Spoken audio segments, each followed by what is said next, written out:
Some Friday night lights here in the American Athletic Conference.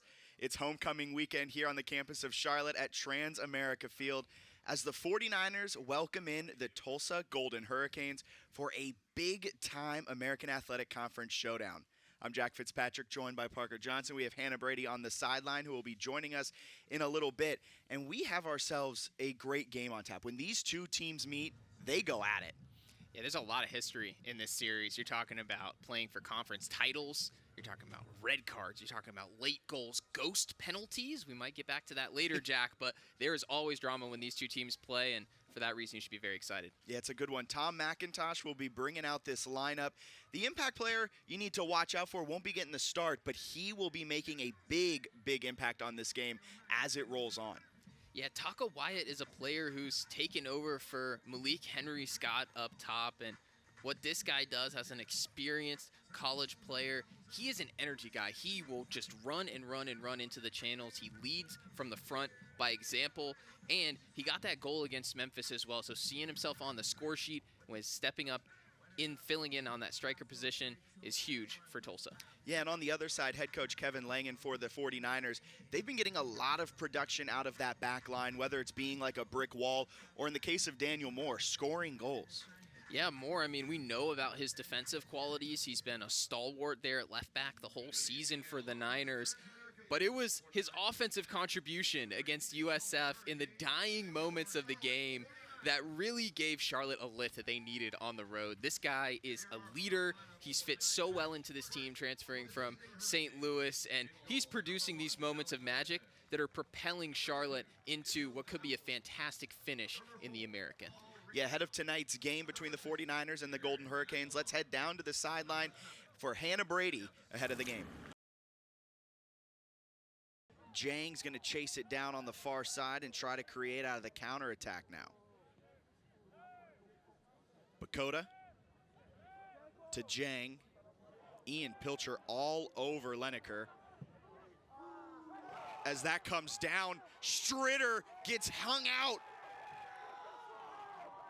No whistle, 49ers for the time being get it out. RDS is not happy with the no call there. Leo Stritter gets bailed out of a huge miscue.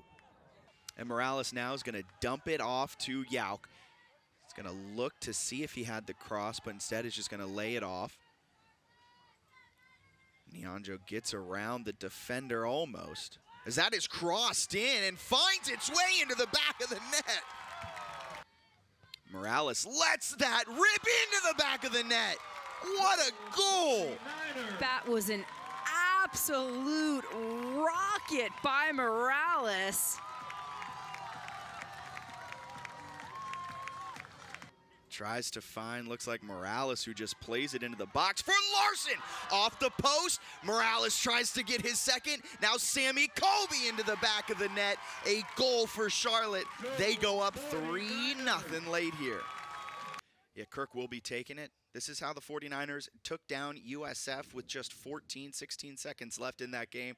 A corner kick from the near side, played into the box, headed straight up from Tulsa, brought down, and that is ripped from Ogata. But Alex Lopez is going to make the easy save to start this game off. Ogata showing off his two-footed ability, his ball-striking ability. Coach Langen says that technically this is one of the best forwards on their team. He hasn't really gotten to have that big kick forward since he won. As he takes that one, opportunity, Ogata! 49ers get on the board first, thanks to the foot of Natsuki Ogata. Fofana can't get a clean touch on it. Eigendahl crosses it off the bar into the back of the net.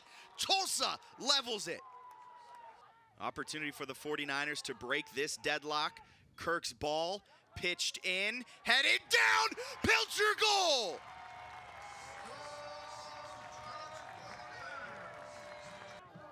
Kirk pushes it forward to Larson. Trying to take his defender on. He has Dildy as an outlet. That's where he's going to go with it.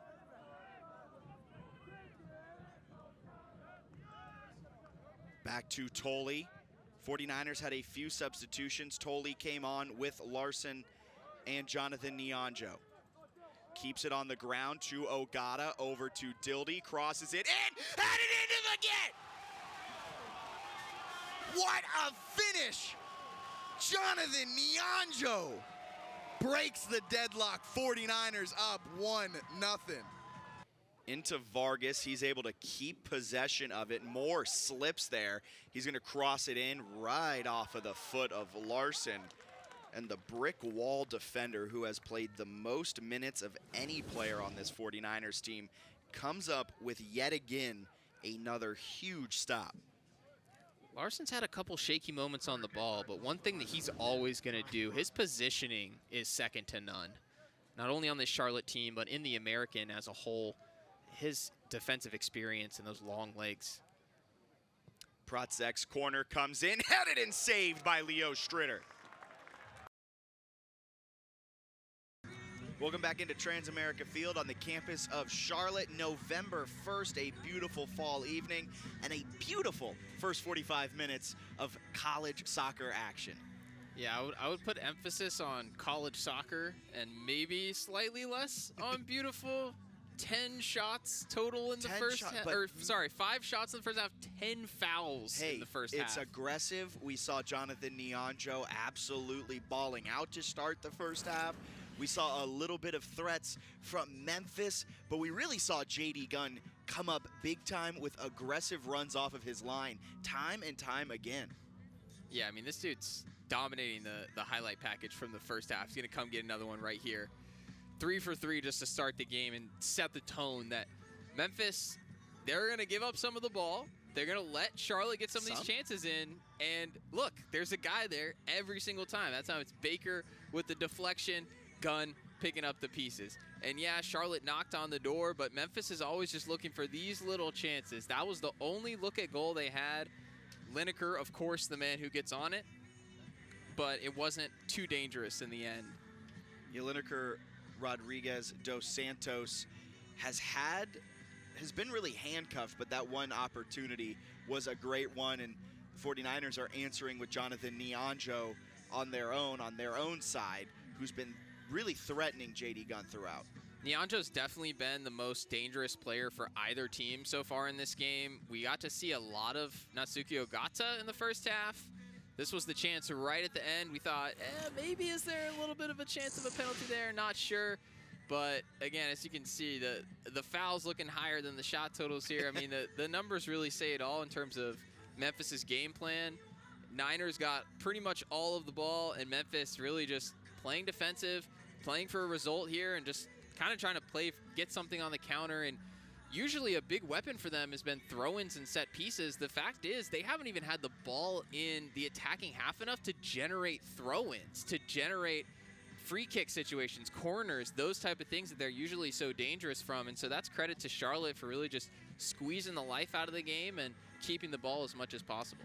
Yeah, and this game, a ton of postseason implications, but across the American, a ton of postseason implications happening tonight, the final day of matches. South Florida, they can sneak in. Tulsa, they can still kind of sneak in, but they need a lot of help. But for this game, Memphis, if they win, they jump up to the 3 seed. All of these scenarios make my brain kind of go crazy, but they can jump up. But if they lose, depending on how everything shakes out behind them with FAU and Temple and South Florida, they could fall as far as the 5 seed. But Tulsa, you see there, came in as one of the top teams in the conference. They were picked to finish 2nd in the preseason coaches poll. They need a lot of help to make the postseason tournament. They do, and also Charlotte could use that. Charlotte's hoping that hurricane season is not, in fact, over, because if they got an upset over FIU and Charlotte couple that with a win here tonight, even if Tulsa tied FIU in that game, that would result in Charlotte claiming that 2nd seed and that bye in the first round. So that would be huge. And so anybody who's tuned in watching Charlotte, definitely keep an eye on that Tulsa versus FIU game. Yeah, that's a game that I believe is kicking in just a few minutes at about an 8 p.m. kick. If the season ended right now, what would the matchup look like on Sunday? Well, Temple would be coming here to Transamerica Field, and FAU would be traveling to Memphis for that 4-seed game. The winners of that then go to SMU. SMU has locked up that 1 seed. Yeah, SMU, I mean, what a season for them so far. You know, they are looking very good, and I think Charlotte would just love a chance to jump into that bye position and hope that FIU can drop some points. And we'll step aside and be right back here from Trans America Field.